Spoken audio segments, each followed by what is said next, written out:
মাজারে টাকা দেওয়া উত্তম না মসজিদে টাকা দেওয়া উত্তম? এই ধরনের তুলনামূলক প্রশ্ন করবেন না।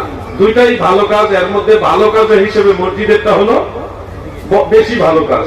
তার মানে এই নয় যে মাজারে টাকা দেওয়া যাবে না। মাজারে টাকা দেওয়া যাবে কখন?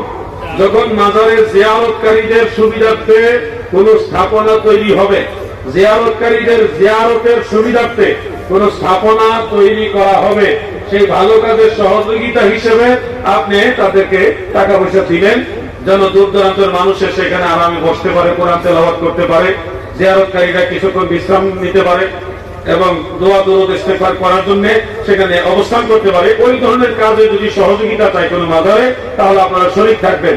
অন্যথায় বিনার কারণে মাজারে টাকা দেওয়ার কোনো দরকার নাই।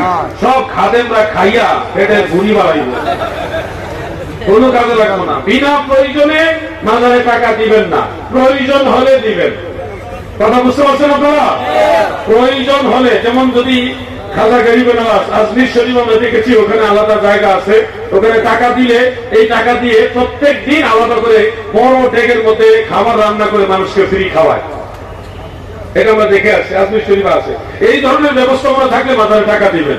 আর যদি কোনো মেহমানদারির ব্যবস্থা নাই, কোন উন্নয়নমূলক কাজও নাই, শুধু মাজারে খাদেমরা খাচ্ছে, ভুড়ি মোটা করছে, ওই ধরনের জায়গায় মাজারে টাকা দেওয়ার দরকার নাই। বুঝে শুনে কাজ করবেন, আল্লাহ মেধা দিয়েছে, জ্ঞান দিয়েছে, জ্ঞান খাটায় কাজ করবেন।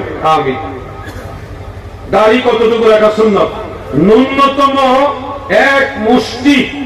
এক মুষ্টি মানে দাড়িগুলো এইভাবে ধরবেন, ধরার পরে এক মুষ্টির বাইরে যেটা, এটা চাইলে আপনি কাটতে পারবেন। ন্যূনতম এক মুষ্টি দাড়ি রাখা হলো সুন্নত।